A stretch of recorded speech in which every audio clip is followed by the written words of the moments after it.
Well, hello, Earth signs, Taurus, Virgo, and Capricorn, Sun, Moon, and Rising. Welcome to your weekly tarot session. Before we get in, I like to pray for blessings and protection over this tarot session for all who partake in it. I pray that I be a clear channel for divine messages that are delivered in service to the highest good for all and for always. And I pray that this tarot session amplify the energy of joy, peace, prosperity, and love in the lives of all who gather here today.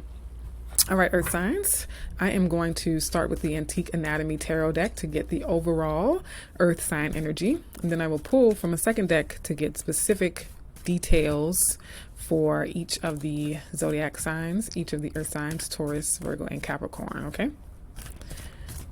So, do a few more shuffles here. And one more. Bottom of the deck we have the Two of Wands. Very cool. So the Two of Wands is a crossroads energy for sure. It is a portal card of being at the beginning stages of a path, being sort of at the crossroads energy, being at the threshold. So it's threshold energy is what I'm getting, where you're not like all the way into the new space yet, but you're at the threshold, and so you can see where you've been and you have a clear view of where you're going, and it's just a matter of planning your next steps to get there. A lot of times the Two of Wands involves looking at or looking for who you intend to take with you as you move into that next leg of the journey. Okay, so let's get the specifics. In terms of your Earth sign energy, we have the Ten of Pentacles. Look how beautiful this is. This is a Virgo card, but it represents Earth in general. Pentacles represent Earth, and so it's great that you're showing up so beautifully in your reading. The Ten of Pentacles is one of the greatest cards. Anyone can get in a reading regardless of their element, and it is a card of maturation. It is the card of having all of your earthly needs met and then some. So it is a card of abundance as well. And you're likely thinking about legacy or establishing your legacy or planning your legacy. So not just having everything you need now and then some, but also maybe even having a lot more that you can leave behind, whether that be in the form of money, property, or like your intellectual property or creative property, art that you've made, or content that you've created in some way, or a foundation you've established, right? And so the Ten of Pentacles, you are all about the value that you've accumulated and the value that you share and bring to the world and to others. Okay, love that. Let's see what's crossing this energy for Earth signs this week. The Nine of Swords. So there's some concern and worry about this. There's concern and worry about your legacy. There's a little bit of concern or worry about the material value that you have currently and that you look to accumulate long term.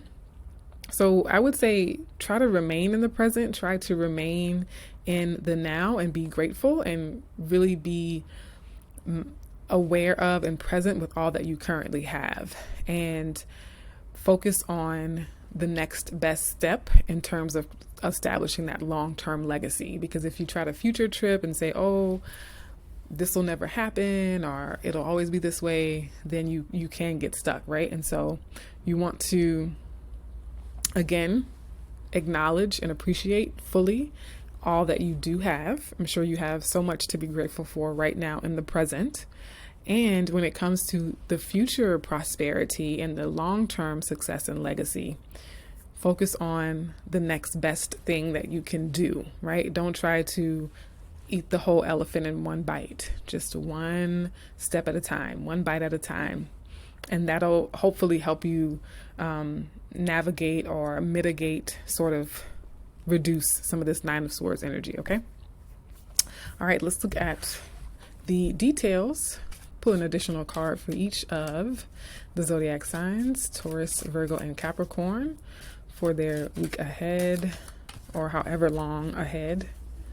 I do these every week, but they aren't necessarily intended to be limited to a week, okay? They are timeless as well. Each of the earth signs, Taurus, Virgo, and Capricorn. And one more.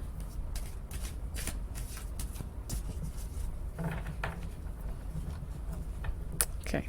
Bottom of the deck, we have the Knight of Swords. So this could be where some of that worry and concern is coming from, because you are actively trying to seek these things. You're actively going after the legacy, the success, the material abundance, the home and family and new homes and properties and things like that. So again, it's good to take action. It's good to focus on action. It's good to also get a change of scenery. For some of you, you're going to be changing up your scenery a little bit. So perhaps your current home environment or your current situation, like physically, the physical environment, might be creating some of this stress and anxiety here.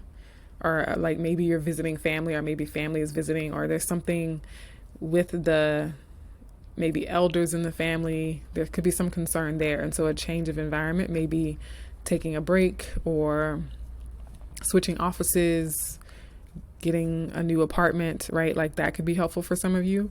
But for others, like I was saying, this is also the conversations that you're having about these things. And so be mindful of anyone who's engaging in a conversation that perpetuates fear and fear mongering, and try to focus on conversations with people that have practical steps that are at the very least encouraging and can help you problem solve or troubleshoot as necessary. Okay, so for Tauruses, this is the Three of Cups. So fire signs had the Three of Cups as their overall energy. And the Three of Cups is all about those relationships and those connections. And so this could be, again, a family reunion with this Ten of Pentacles, Three of Cups here. But it's definitely the joy and the celebration of your people, right? And really getting Taurus to lean into your people. And if you are stressed out, it suggests that you have some good people around you, right? That you can talk to and that do believe in you and that want to see you succeed and that want to see you do well and be happy and healthy, okay? So Taurus it's all about who your people are and who you're going to share this abundance with, who you're going to share this long-term wealth with, but also reminding yourself that you can lean on those people now, that you don't have to do this alone or figure this out on your own. Okay, Virgos, Sun, Moon, and Rising, we have Judgment. So this could definitely be ancestors for some of you, things that you've inherited from your ancestors. So Virgos, you might be concerned about something you've received from an ancestor. For some of you, you might be the anxiety and stress might be because the ancestor has passed away, right? I'm not predicting that they will. If this is you, you already know, right? You already know that they've recently passed away, or that maybe their funeral is coming up and they're reading the will soon. This is not going to be like a shock or a surprise to anyone. But for others of you, it could have been ancestors or from generations ago, not just immediate ancestors. So it could be physical things you've inherited, or other traits, other characteristics, other gifts and skills that you've inherited, not knowledge and mindsets that you've inherited. And so you're reassessing those things. You are sort of re-enlivening the things that are most useful for you today, not today, this week, or in the time ahead.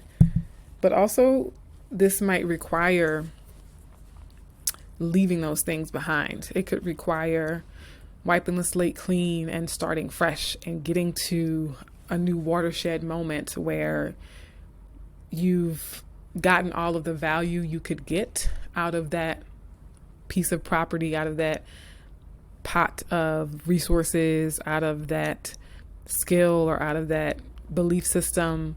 And now you're ready to start on a new footing, right? On a new page, right? You're still ready to start on a new page. Again, being appreciative of what the value has been in that past inheritance, but also realizing that it's time for you to sort of shedding skin, Virgos. And Capricorns, last but not least, we have the Moon card. So deep, deep past here. This is, again, that fear. So Capricorns, looks like you're the most likely to be experiencing this Nine of Swords energy when it comes to that anxiety and that stress and that fear about the future legacy because of past legacy, whether it's your specific history, the history of your family, or the history of a country, or just the world in general. And so really pay attention to like where you allow your mind to go when you're thinking about fears that are generated from scary memories or even actual nightmares, or just your knowledge and awareness of things that have happened before you incarnated, before you got here today as an adult. And I think it's also going to be helpful to, again, focus on the here and now, because the Moon card is that sort of that gunk from the past. And so again, appreciating the past, like you don't have to ignore it or pretend it didn't happen, but don't live in the past. Live in the now, live in the present, and set the vision for yourself for where you want to go next, right? Like, yeah, you can accept, acknowledge, understand that the past happened, but you are not there anymore, okay? All right, Earth signs, that's what I have for you, rooting for you and loving you. Be sure to watch for your sun, moon, and rising signs, and I hope to see you in the next video. Take care.